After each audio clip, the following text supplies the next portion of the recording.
o escritor de Hebreus, ele vem avançando numa linha de raciocínio. Lembrando que no capítulo 8, ele pela primeira vez mostrou um sumo sacerdote no santuário, no livro de Hebreus. No capítulo 9, ele vai mostrar o santuário. Olha, o lugar santo é este, os móveis são estes, o Santíssimo. Ele vai introduzir a arca, o que tem dentro da arca, vai mostrar depois o sacerdócio terrestre, o que acontecia no sacerdócio terrestre, e vai colocar de uma forma mais elevada o sacerdócio celestial de Cristo Jesus. No capítulo 10, verso 19, ele vai entrar agora numa linha mais profunda do que Deus quer que a gente tenha visão. Nós já falamos aqui em alguns encontros, tá? Mas vamos abranger isso aqui. O verso 19 é o seguinte: tendo, essa palavra tendo nós poderíamos dizer que algumas traduções diz portanto, ou seja, uma linha de raciocínio que ele agora quer concluir. Pois, irmãos, intrepidez para entrar no Santo dos Santos pelo sangue de Jesus, pelo novo e vivo caminho que ele nos consagrou pelo véu, isto é, pela sua carne. Então vamos lá. O escritor aqui, a ênfase da palavra de Deus é para nós entrarmos no Santo dos Santos. Então, este Santo dos Santos, ele é visto no capítulo 9, que Jesus adentrou ali. E nós temos Cristo no Santo dos Santos, e Cristo, ele é visto no capítulo 8, que ele está ali assentado à direita de Deus Pai. Para quê? Para ministrar bênçãos para nós. Onde ocorre a expiação? A expiação, ela ocorre no santuário celestial, ela ocorre no dia da expiação, obviamente, já está dizendo para nós que é o dia da expiação. Ela ocorre no Santo dos Santos, o último compartimento do santuário terrestre, que era, vamos dizer assim, uma tipologia daquilo que acontece no ministério de Cristo no santuário celestial. Se o antigo Israel, a ordem era permanecer em volta do pátio,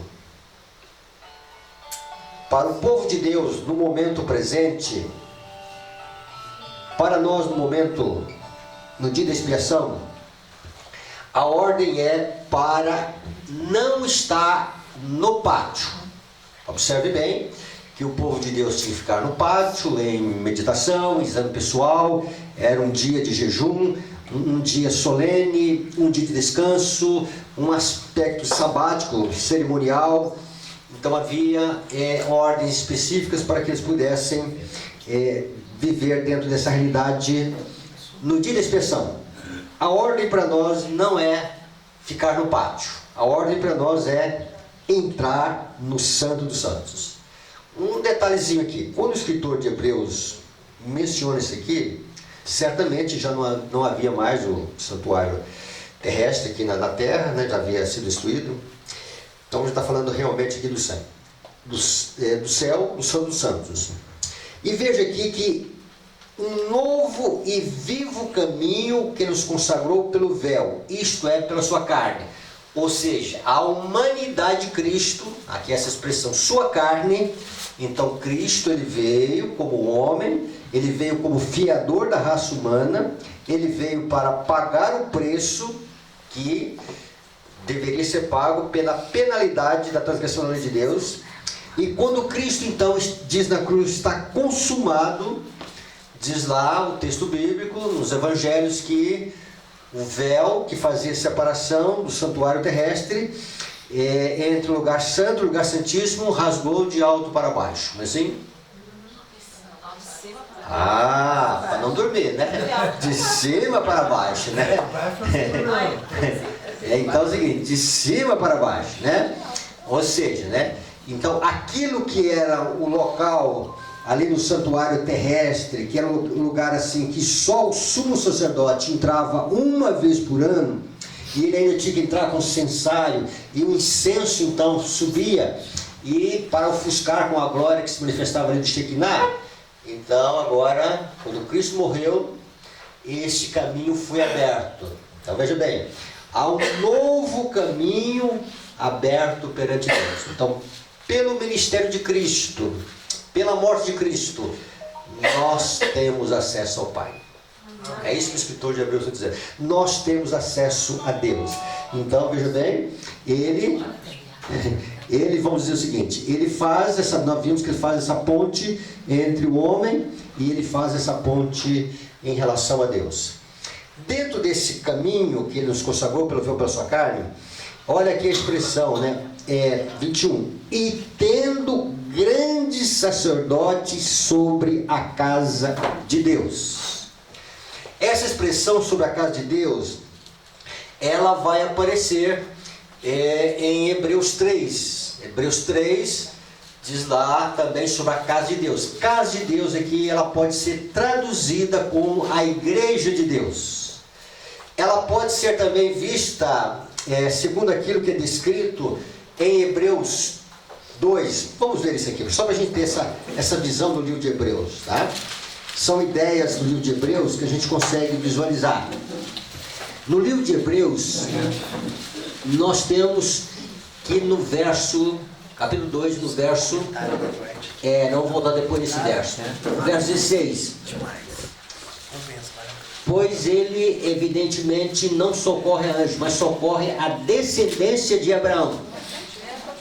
Tá, 2,16. Então, a casa de Deus aqui são os descendentes de Abraão.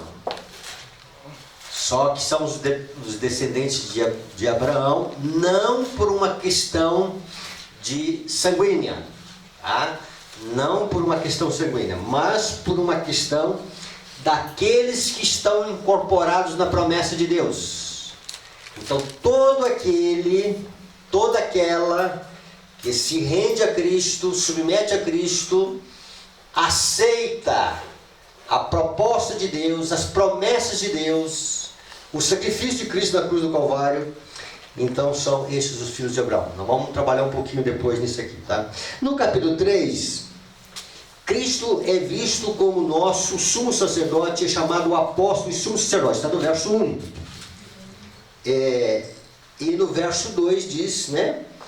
Aliás, no verso 1. Por isso, santos irmãos, que participais da vocação celestial, considerai atentamente o apóstolo e sumo sacerdote da nossa confissão, Jesus, o qual foi fiel àquele que o constituiu, como também o era Moisés em toda a casa de Israel. Então, a casa de Israel, a casa de Deus, no passado, a sua igreja, a igreja do deserto. Então, ali era a descendência de Abraão.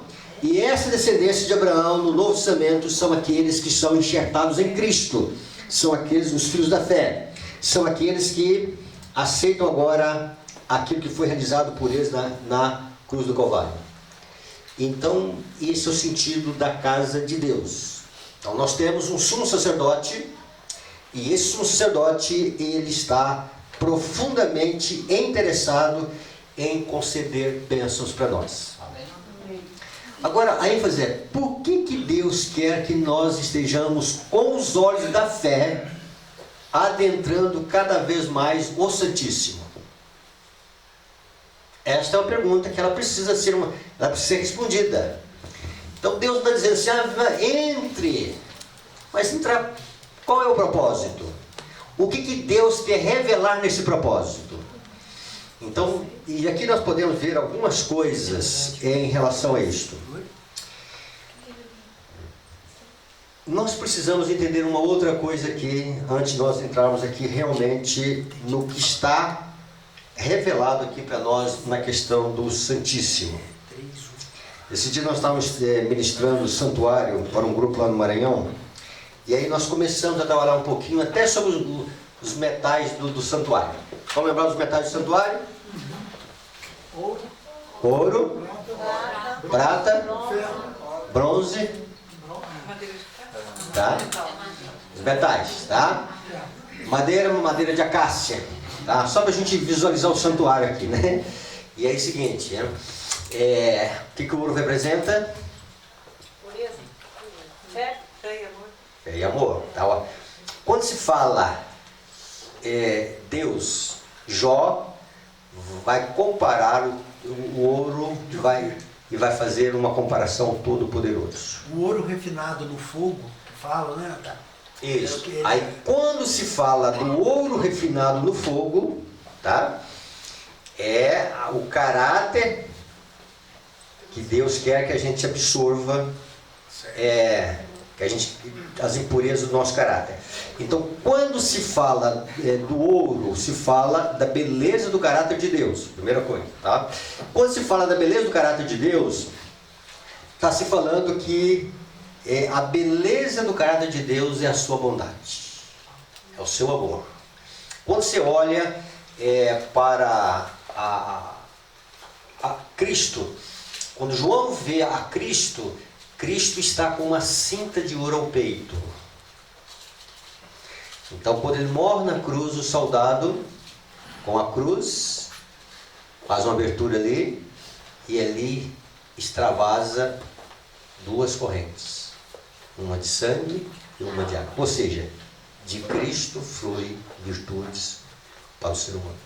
De Cristo procede, vamos dizer assim, curas para nós com as nossas enfermidades espirituais. Quando se fala da prata, o preço da redenção, o preço que foi pago, a morte de Cristo. Quando se fala do bronze, sinal de juízo e condenação. Então, quando você mentaliza o santuário, aí você mentaliza o quê? O altar de ofertas queimadas de bronze. Você mentaliza a questão da pia de bronze. Interessante que a pia de bronze, ela era, vamos dizer assim, ela não recebia a madeira de acácia. Então havia dois móveis que não recebiam a madeira de acácia. Uma era a questão da pia, e a outra era a questão do candelabro.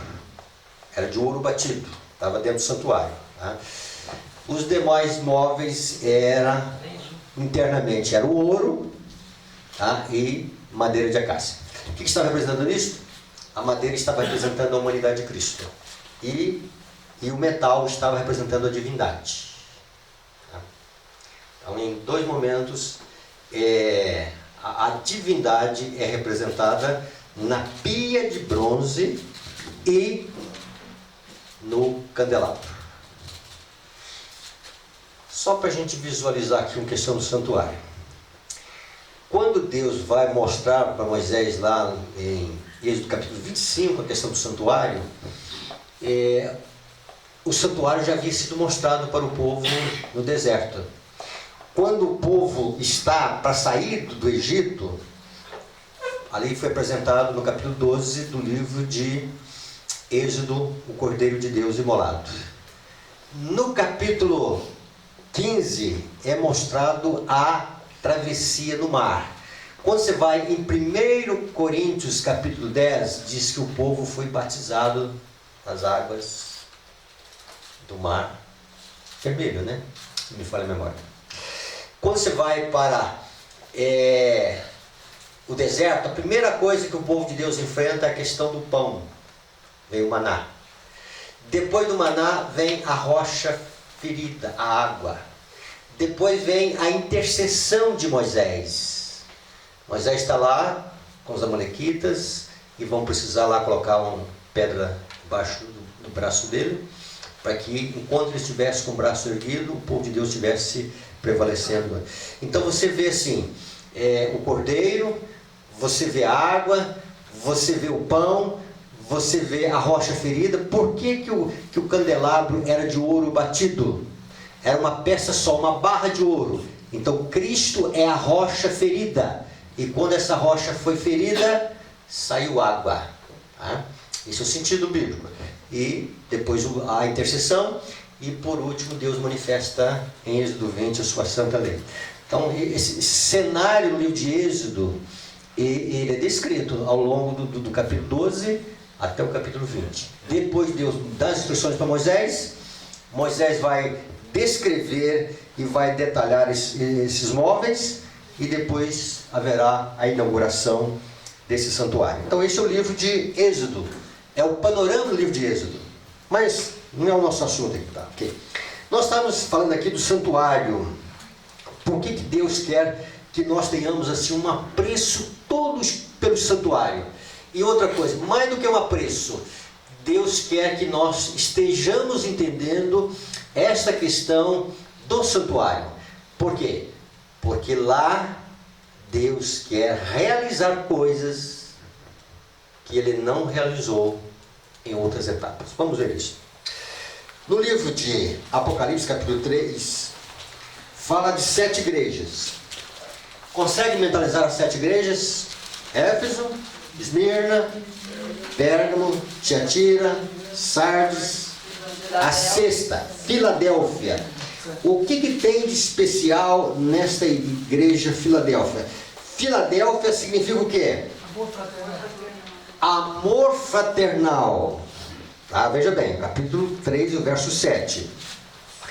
Ao anjo da igreja em Filadélfia escreve: estas coisas diz o santo verdadeiro, aquele que tem a chave de Davi, que abre e ninguém fechará, e que fecha e ninguém abrirá. Conheço as tuas obras, eis que tenho posto diante de ti o quê? Uma porta aberta. Para que serve uma porta aberta? Para entrar. Para entrar. Tá? Então é o seguinte, a 6ª igreja com uma porta aberta. E esta porta aberta é para o povo de Deus entrar. Então, um período áureo para o povo de Deus foi o tempo de Filadélfia. Uma igreja áurea foi Filadélfia. Por quê? Porque o amor fraternal, o amor entre os irmãos, era o que mais sobressaía. Imagine você numa comissão de igreja na época de Filadélfia, né? Não tinha ruídos, tinha discussão de ideias, mas não tinha ruído. Imagine você num relacionamento no tempo de Filadélfia. E qual é o tempo de Filadélfia? O tempo de Filadélfia é o tempo que as mensagens angélicas começaram a ser soadas. Em torno do preparo pela vida de Cristo, eles se uniram. O coração de um batia com o coração de outro. Vamos nos preparar para encontrar com Jesus. E aí, Deus está dizendo para essa igreja, aliás, para essa igreja, não existe nenhuma reprovação. São 2 igrejas que elas não recebem a reprovação. Uma é Esmirna. Por que Esmirna?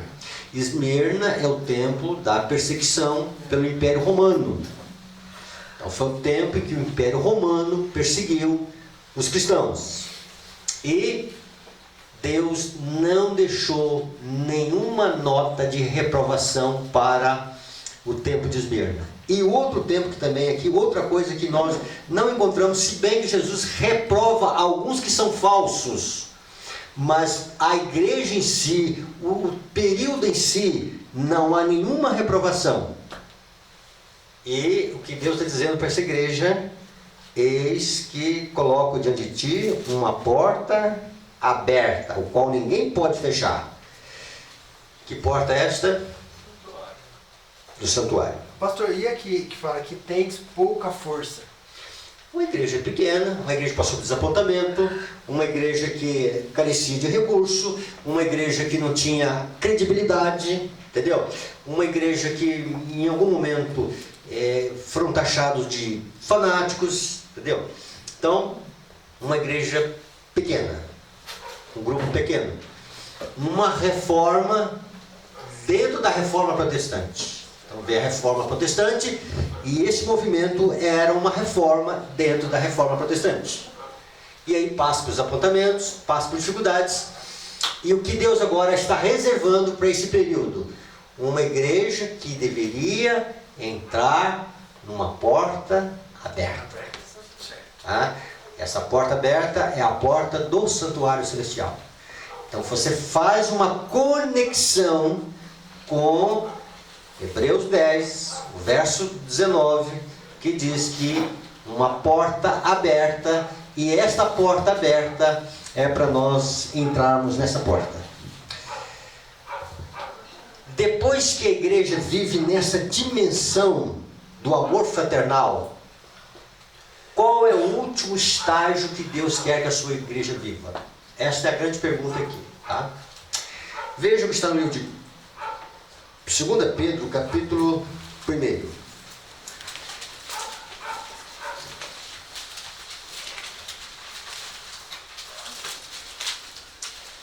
Segunda Pedro, capítulo 1.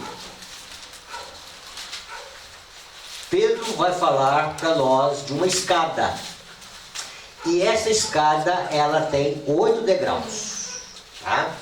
Você não sobe um degrau assim. Nós estávamos comentando sobre São Paulo, metrô. E você vai em São Paulo, você tem uma escada rolante. E você tem uma turminha que é mais apressada, né? E você está subindo ali, parado. Aí tem um que vem e ele quer chegar mais rápido, correndo, questão de trabalho, não sei, entendeu? O que acontece? Então, mas essa escada de Pedro, você não pode saltar degraus. Tem uma sequência lógica, tem uma sequência espiritual, tem uma sequência, tem um progresso, tem um crescimento. Vocês querem ver uma coisa nessa escada? Capítulo 1, e diz que... É 2 Pedro que eu falei? 2 Pedro. Pedro 1, tá? 2 Pedro 1. Então é o seguinte, verso 3: visto como pelo divino poder nos tem sido dado todas as coisas que conduzem à vida e à piedade pelo conhecimento completo daquele nos chamou para a sua própria glória e virtude, pelas quais nos tem sido doadas suas preciosas e abundantes promessas, para que por elas vos torneis co-participantes da natureza divina, livrando-vos da corrupção das paixões que há no mundo. Por isso mesmo, bora, vai começar. Está dizendo o seguinte: vós, reunindo toda a vossa diligência, associai a vossa fé à virtude. Com a virtude, o conhecimento. Com o conhecimento, o domínio próprio. Com o domínio próprio, a perseverança. Só para a gente entender isso aqui, tá? A gente pega a palavra perseverança. Em alguma tradução pode ser paciência. Então eu não posso ser paciente, eu não posso alcançar o degrau da paciência sem antes eu passar pelo degrau de quê? Temperança, que é o domínio próprio. A palavra temperança e domínio próprio é a mesma palavra, tá? Então é o seguinte, os passos que são dados nessa escada são passos progressivos. Eu não posso chegar a um degrau pulando o outro. Estão entendendo isso, né? Então vejam bem, com o domínio próprio, a perseverança, com a perseverança, a piedade, com a piedade o quê? Fraternidade. A fraternidade, o amor fraternal. Então o amor fraternal é o 7º degrau. Qual é o 8º degrau? Perseverança. O amor. Que amor é esse? Então o amor ele tem o amor de irmãos, né? Filéu. Me ajuda aí, vocês são bons no grego, né? O eros, o relacionamento conjugal, tá? E tem o amor ágape. O que é o amor ágape? O amor abnegado, o amor que Jesus tem por nós, o amor que sofre, o amor que desce na miséria, na profundidade do abismo, o amor que desce no inferno para salvar. Então veja bem, Jesus carregará sequelas eternas ao vir aqui, assumir a natureza humana para nos salvar. Então, queridos irmãos, quando a gente vê este pacto, essa aliança que foi feita entre o Pai e o Filho, antes da fundação do mundo, ali foi a manifestação do amor de Deus. Deus é amor. Ali foi Deus extravasando amor, mesmo antes do homem ser criado. Então agora, Pedro está dizendo que o último degrau que nós vamos alcançar nessa vida vamos dizer o seguinte, né? O amor ágape, o amor que renuncia, o amor abnegado, o amor que sofre, o amor que carrega sequelas, o amor que morre para que o outro seja salvo.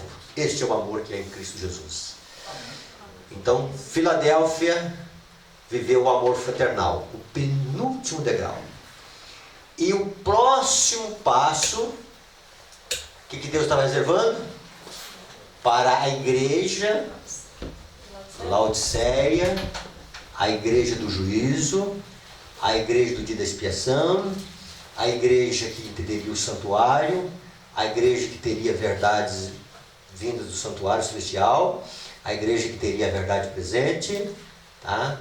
Para que o mundo seja beneficiado com essa verdade. Não Deus dá uma verdade só para nós. E aí o que acontece? Essa igreja que Deus está reservando para ela é viver o último degrau.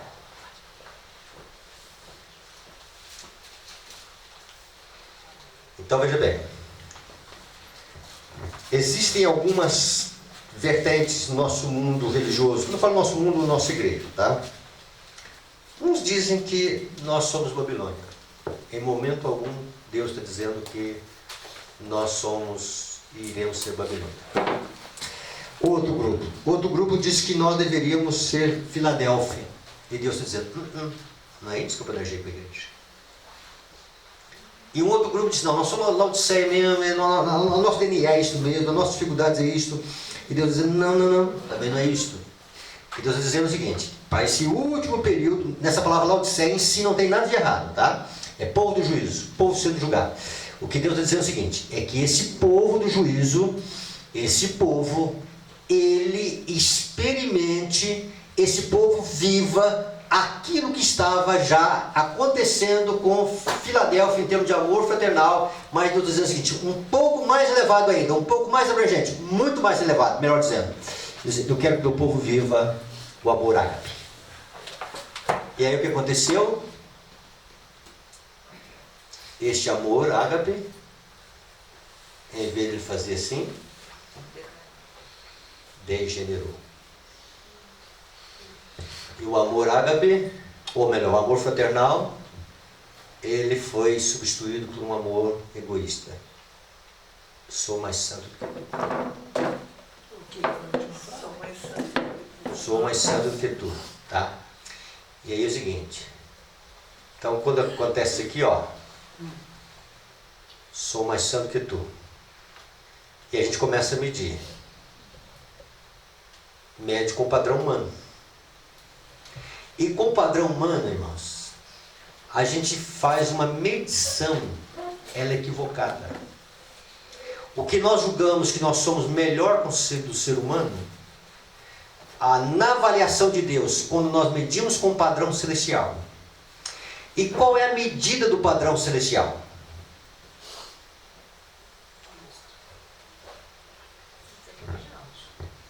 Deus não medida, não é com a sua santa lei? E em Cristo não está esta perfeição da lei de Deus, então nós vamos ser medidos com o caráter de Cristo. E medidos com o caráter de Cristo, irmãos, a gente vai ver que a gente é o quê? Pó. Então veja bem, dentro disso aqui há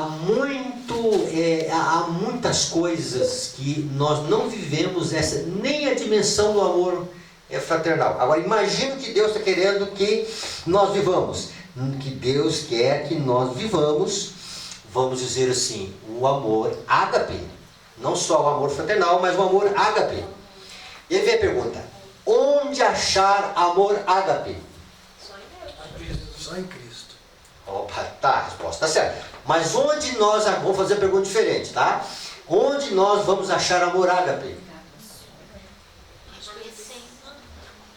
Abra aí em João capítulo 17. Nós começamos a trabalhar um pouquinho nisso pela manhã, tá? A oração de Jesus. João 17. João 17. Então vamos lá, João 17. João 17 nós vimos que é uma oração sacerdotal de Cristo. Nós vimos que é uma oração. Essa oração de Cristo, ela é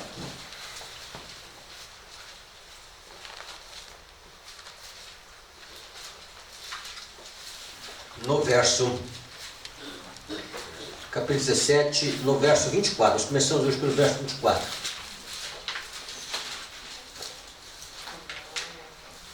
Pela manhã, né?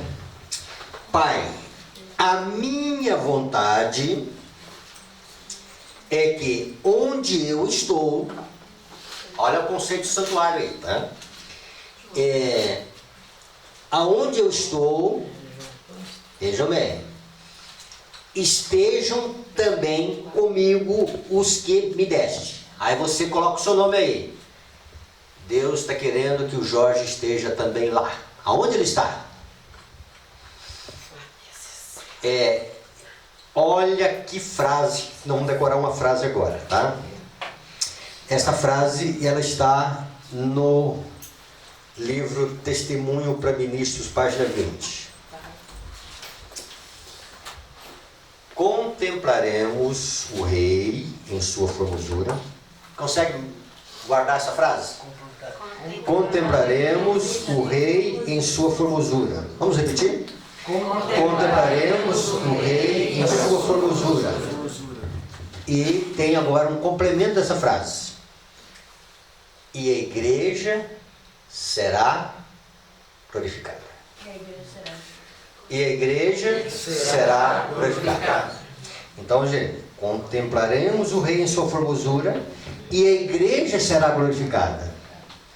Então, veja bem, Jesus está dizendo, olha, aonde que eu estou, estejai vós também. Jorge, eu quero que você esteja, aonde eu estou. E então, vejam bem, esse pedido que Jesus faz, irmãos, ele está de acordo com a promessa do novo concerto. Vamos lá, vamos ver por quê.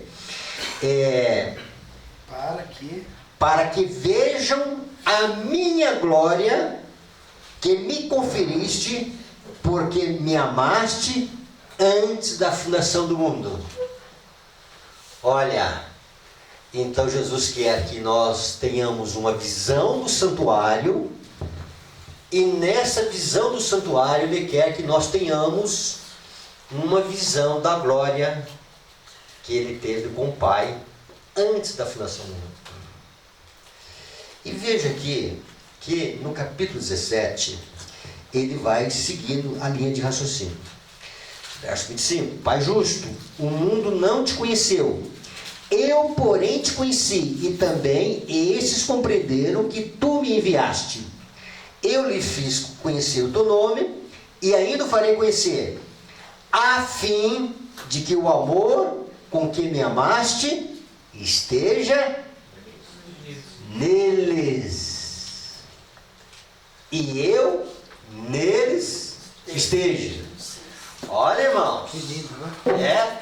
Isso aqui é para a gente colocar o dedo na Bíblia e dizer: Senhor, isso aqui, o Senhor tem que me ensinar o que o Senhor quer dizer com isso aqui. Isso aqui, Senhor, é alguma coisa que o Senhor queria conseguir lá. Filadélfia já chegou num estágio. Aí o Senhor está dizendo, Senhor, que uma porta foi aberta, e que essa porta seja aberta para quê? Para que o povo de Deus veja com os olhos da fé a glória de Cristo, a glória do Pai, não naquele resplendor que nós não temos condições, até onde o mortal pode conhecer, a fim de que o amor com que me amaste esteja neles, e eu neles esteja. E aí você pode pensar o seguinte, né? Aonde que eu vou encontrar esse amor ágape? Aonde? No santuário, no Santíssimo. Então Deus está dizendo para Filadélfia, Filadélfia, coloca uma porta aberta de ti, para que quando viesse o último período, a igreja vivesse o último estágio da escada de Pedro. O amor ágape. O amor que renuncia. O amor que entrega. O amor que sofre. O amor que carrega sequelas. O amor que redime o ser humano. Vamos lá. Este amor ágape só tem um lugar de encontrá-lo. No Santíssimo. Então, por isso, o povo de Deus tem que avançar. Com os olhos da fé para cima. Tendo esta visão, irmãos, vamos abranger essa visão e esse conceito. No livro de 2 Coríntios, capítulo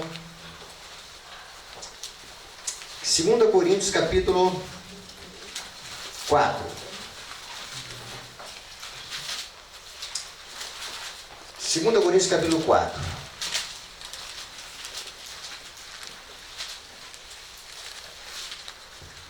O apóstolo Paulo está, no capítulo 4, ele está seguindo uma linha de raciocínio do capítulo 3.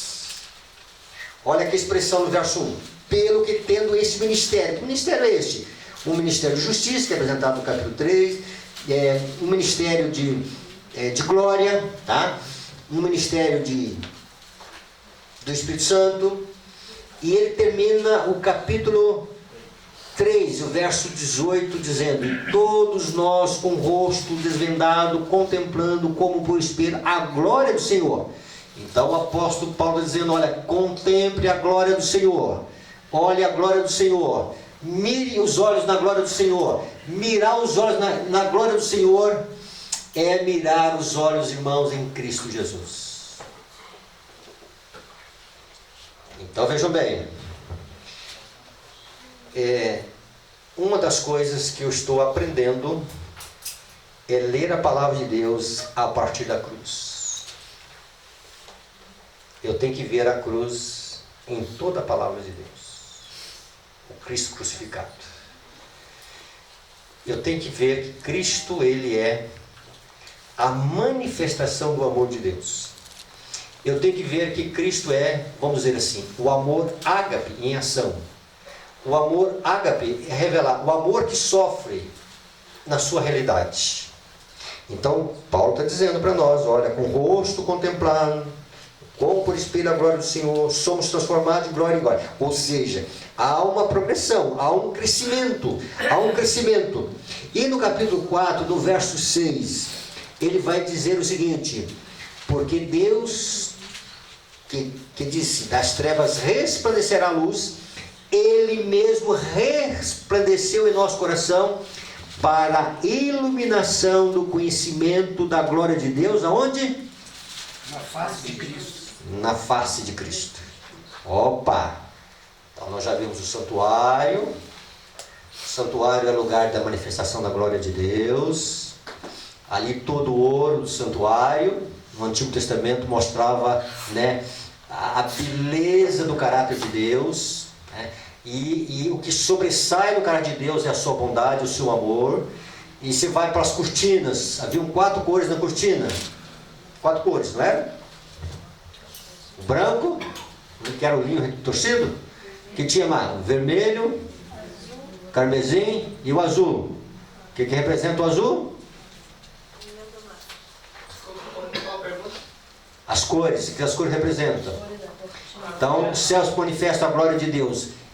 Então, veja bem, o azul representa Deus como Criador. Os céus mostrando a glória de Deus. A natureza falando da beleza de Deus. A natureza mostrando o poder de Deus. Quando você vai para o carmesim, aí o que é? Carmesim veste realeza. Jesus como rei. Quando você vai para o linho torcido, a justiça de Cristo. Quando você vai para o vermelho, o sangue derramado, a redenção. Cristo como Redentor, Cristo como Todo-Poderoso, Criador, Cristo como o justo, Cristo como aquele que é majestade. Então, esta é a dimensão do santuário celestial. E no santuário celestial, Paulo está dizendo aqui que o brilho da glória de Deus é um dos textos, irmãos, assim, que eu mais fascinante para o meu coração, né? No rosto de Jesus está o brilho da glória de Deus. Então, a beleza do santuário, a grandeza do santuário celestial, aquilo que é o mais espetacular no santuário celestial na face de Cristo está o brilho da glória de Deus, a luz da glória de Deus. Então vejam bem, na medida em que essa luz ela é almejada, já que por natureza nós não a vemos, e já por natureza nós também não a apreciamos. Mas à medida em que o Espírito Santo vai mostrando atrativos dessa luz para nós, o pecado vai deixando de ser um atrativo. Isso é natural. Tá? Na medida em que os raios da glória de Deus vão se manifestando em nossa vida, a alma vai começando a experimentar, e o coração começa a experimentar fome, sede e justiça. E quando o coração começa a experimentar fome, sede e justiça, irmãos, tá? O que Deus quer é que a gente avance com os olhos da fé mais e mais para o Santíssimo. Por quê? Porque no Santíssimo está, na face de Cristo, no rosto de Jesus, o brilho da glória de Deus.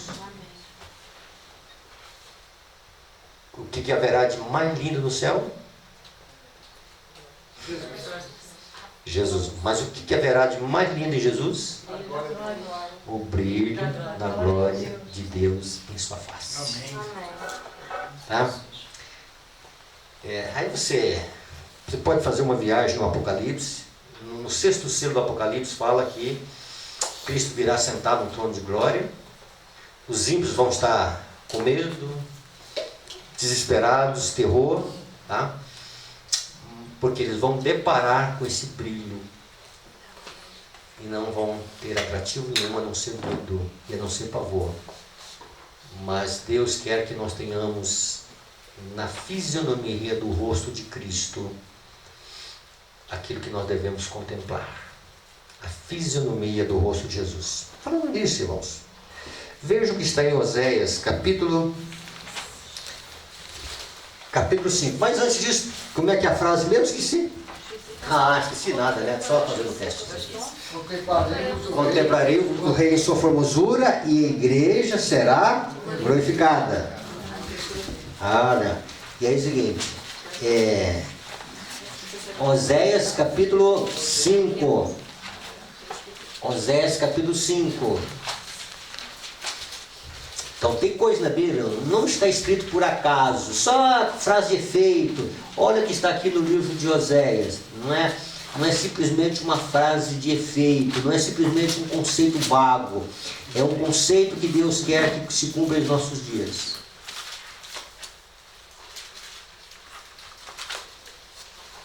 Oséias 5, verso 15. Acharam? Irei e voltarei para o meu lugar, até que se reconheçam culpados e busquem o quê? Está escrito isso na Bíblia, irmãos. Buscar a face de Deus. Está escrito isso aí. Olha, aonde vamos encontrar a face de Deus? Santuário celestial. Por isso Paulo está dizendo, tendo pois intrepidez, né? Vamos entrar no Santo dos Santos. Por quê? Porque Jesus diz em João 17 que, Pai, a minha vontade, onde eu estou, estejam também aquilo que tu me deste, para que vejam que o amor com que me amaste antes da fundação do mundo, que este amor esteja neles e eu neles esteja. Tá? Ok? Agora, aqui, a profecia aqui aponta para nós: e busquem a minha face, estando eles angustiados, sempre nos ficarão dizendo: vinde e tornemos para o Senhor, porque nos despedaçou e nos sarará, fez a ferida e a ligará, depois de dias nos revigorará, ao terceiro dia nos levantará e viveremos diante dele. Conheçamos e prossigamos em conhecer o Senhor. Como a alva, a sua vinda é certa. Esta vinda aqui não é a vinda nas nuvens dos céus. Esta vinda aqui é descrita. E ele descerá sobre nós como a chuva, como chuva serôdia que rega a terra. O que é a chuva serôdia? É o Espírito Santo, ok? Corretíssimo. O que mais? Manifestação da glória de Deus e seus filhos. Ok. Mais, o que mais? Poder de Deus. O que mais? O que mais? Conhecer a Cristo. É o resultado de conhecer a Cristo. É o refrigério. O que mais? É o brilho da glória de Deus em nossa face. O que mais? Então, a plenitude da glória de Deus. O que mais? Vamos lá. A plenitude de Deus, a manifestação de Deus em nossa vida. Ok. O que mais? A chuva serôdia, irmãos, o amor ágape em nossa vida.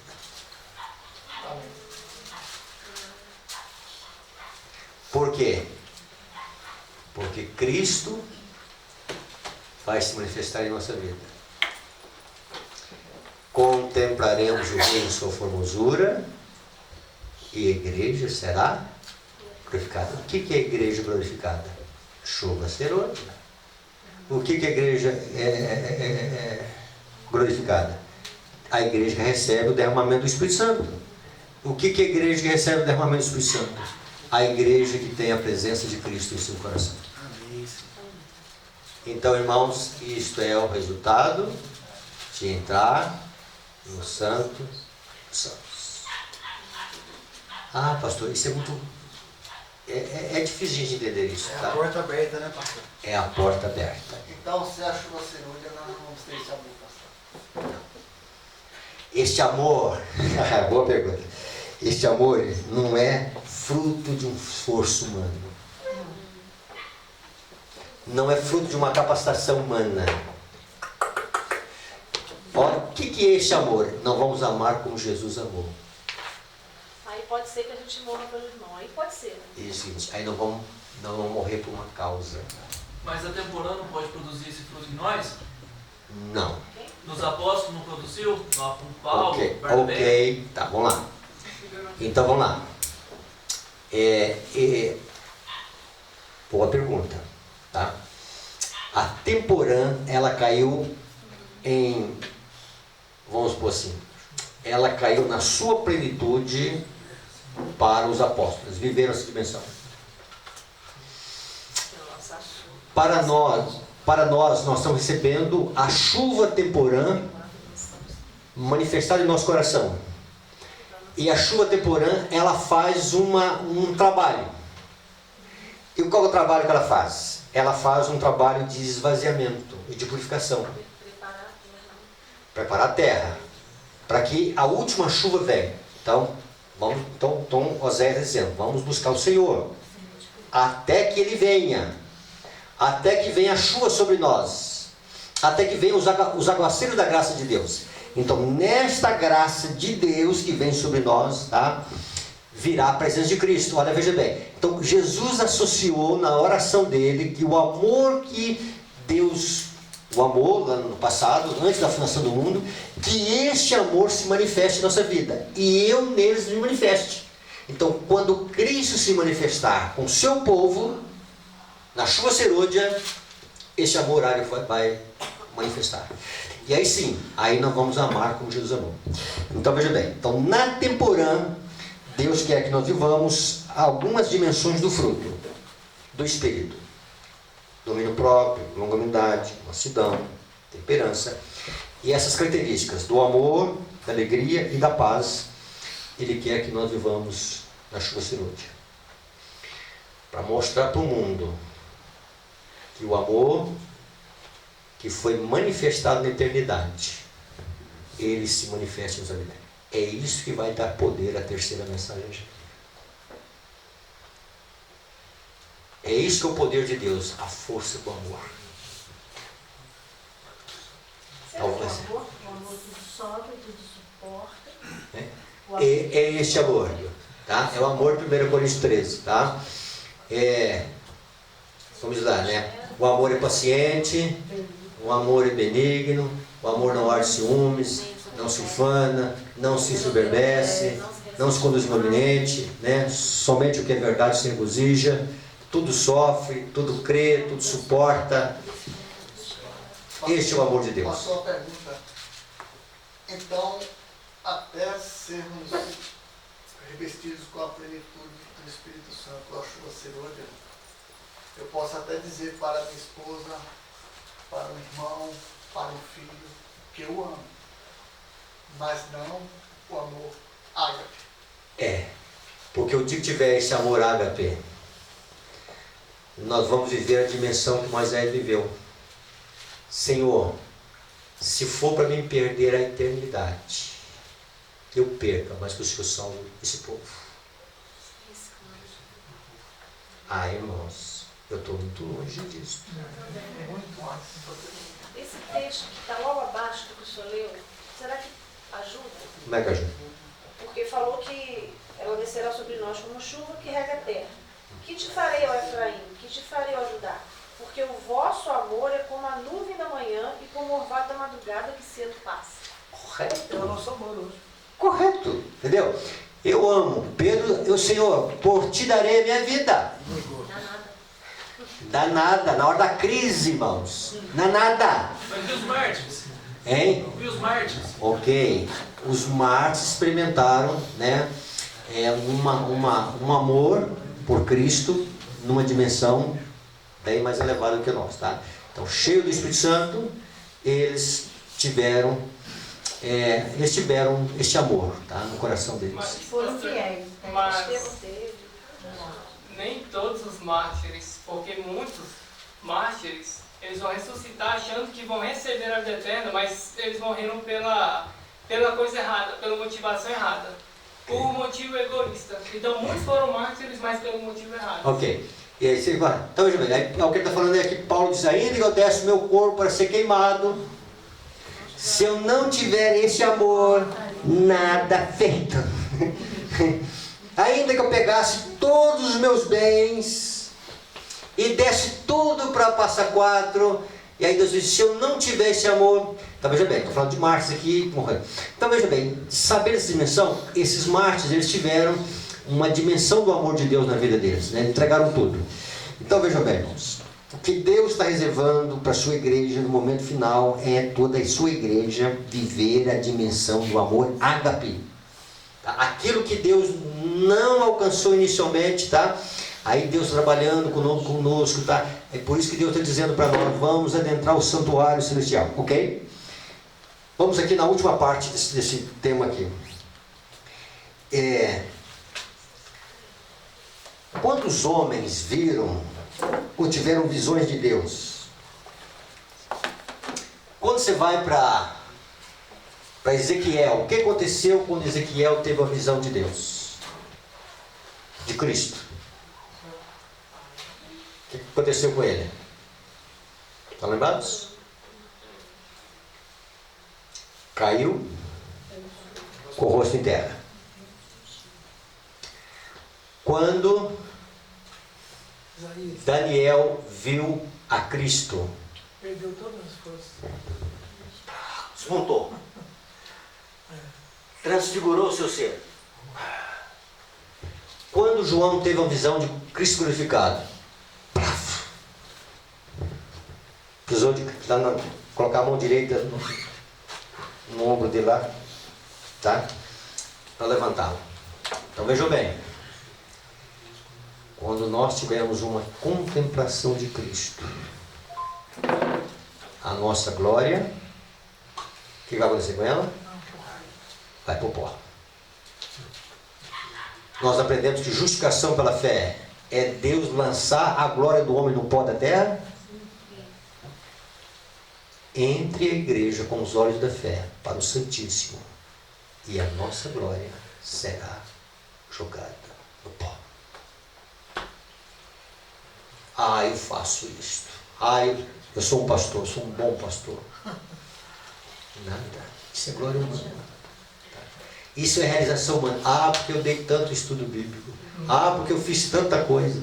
Irmãos, esta glória precisa ir para o pó. O ser humano tem que entender, como Abraão entendeu na manhã que nós estivemos estudando aqui, tá? Que a glória dele, a força dele, a suficiência dele, o que ele tinha para fazer gerar um filho era nada. Enquanto ele não entendeu isto, tá? Ele não se tornou o pai da fé. Então Deus quer que a nossa glória vá para o pó. Então está dizendo, olha, avança cada vez mais. Quando Isaías ele tem uma visão do Santíssimo, Isaías ele tem uma visão do Santíssimo, e quando ele está lá desanimado como profeta de Deus, um profeta jovem, e aí ele vê lá as abas da veste de Deus, ela enchia o templo, e ele vê um trono alto e sublime, e ele vê os serafins de 6 asas cantando lá, Santo, Santo, Santo é o Senhor, toda a terra está cheia da sua glória, tá? Então, está cantando. E aí chega um momento que Isaías vai para o pó. Ai de mim, Senhor. Ai de mim, Senhor. Ai de mim. Esse ai, irmãos, é um lamento fúnebre. Tá? Porque os meus olhos viram o quê? O Rei dos Exércitos. Tá? E aí você vai no Dom Profeta e diz lá, né? A visão de Isaías é uma representação do povo de Deus nos últimos dias, à medida em que olham com os olhos da fé para o interior do santuário celestial, contrastando com o formoso caráter de Cristo, percebem que é um povo cujos lábios proferem vaidades, mas a esperança para eles. Então a igreja nós precisamos avançar para cima. Nós precisamos sair de uma superficialidade no nosso tratamento com Cristo para avançarmos cada vez mais, numa busca mais acentuada, num desejo, uma fome e sede de Deus. E se temos que pedir a Deus que nos dê essa fome e sede de Deus, fome e sede do que é Deus, do que é Deus em nossa vida, do que é o poder de Deus em nossa vida, do que é a graça de Deus em nossa vida.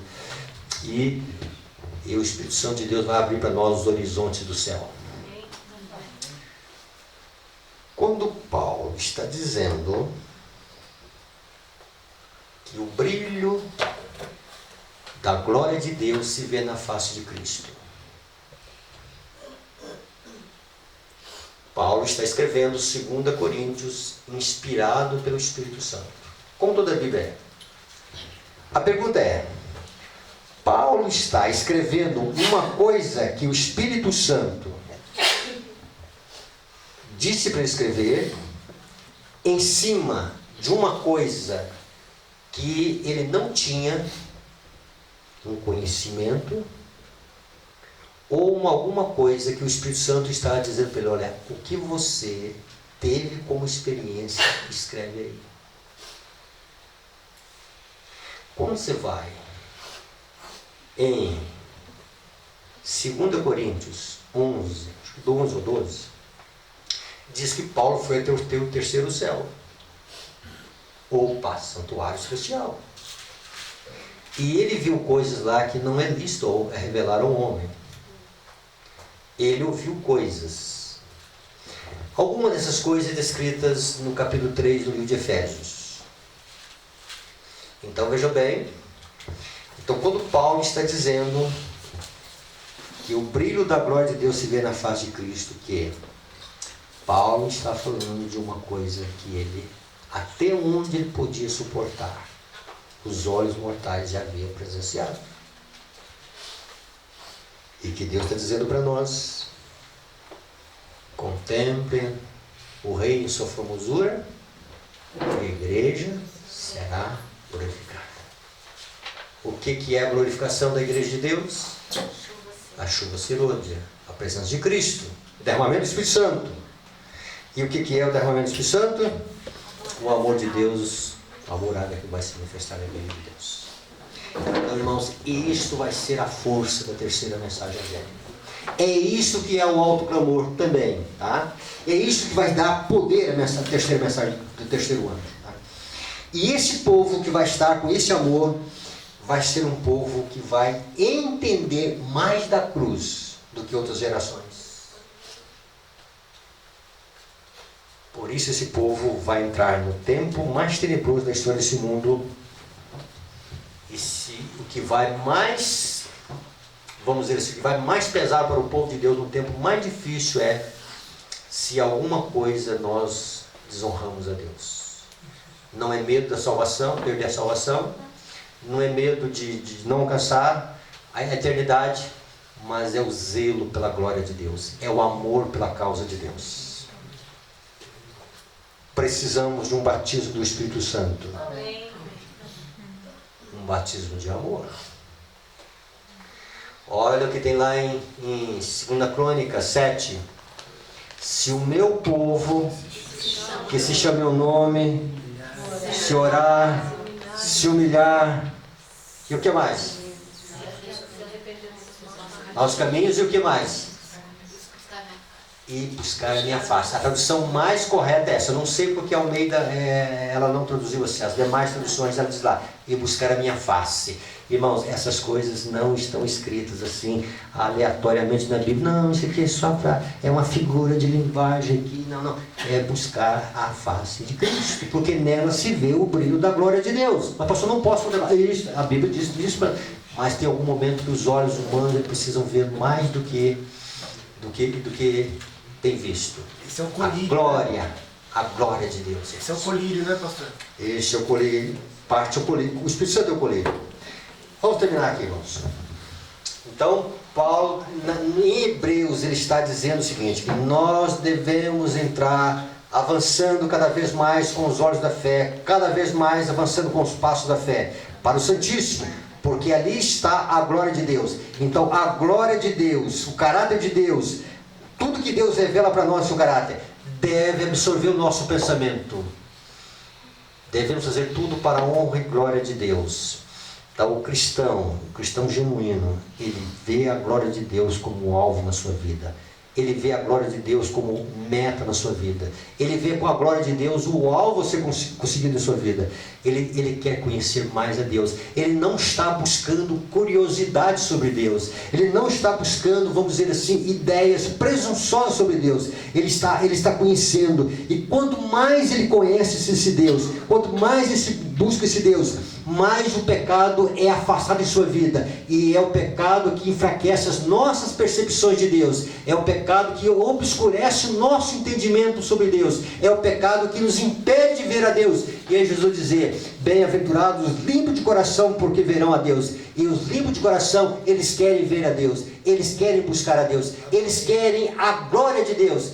Não uma busca de curiosidade, não uma busca assim de uma coisa fantasiosa, mística, não. Eles querem conhecer mais da pessoa de Cristo, porque Cristo começa a se revelar como um Deus maravilhoso, como um Pai que cuida da nossa vida, como aquele que cheio de bondade, cheio de graça para manifestar o nosso coração, não como um Deus rancoroso, um Deus cheio de ódio, um Deus irado, um Deus assim querendo massacrar os seus. Não é essa visão que, à medida em que os olhos começam a ser limpos pela glória de Deus, nós começamos a perceber uma bondade que existe em Deus. E o coração começa a ansiar mais dessa bondade, Senhor. E o Senhor quer se revelar para nós. O Senhor não quer ficar oculto no seu caráter. Ele sabe que se Ele manifestar toda a glória dEle, da majestade dEle, nós não podemos suportar. Mas Ele quer manifestar para nós o seguinte, uma bondade que Ele tem, um desejo de salvar que Ele tem, um desejo que essa bondade esteja manifestada em nossa vida. E Ele está dizendo, busquem a minha glória.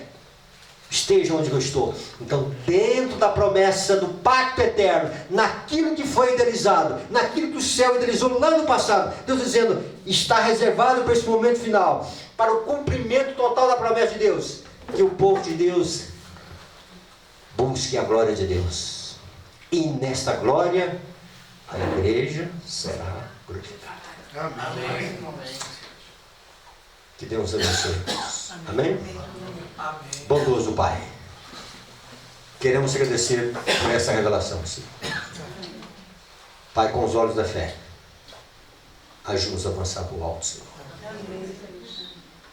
Querendo Cristo, querendo o brilho da glória, da Tua glória, Senhor, na face de Jesus. Pai, nos dê cada dia mais uma percepção de quão bom é Tu, quão santo é a Tua pessoa, Senhor, quão divino é o Seu ser, Senhor. Quanta bondade tem em Ti, Senhor. Abençoe a Tua igreja aqui. Em Cristo Jesus. Amém. Amém.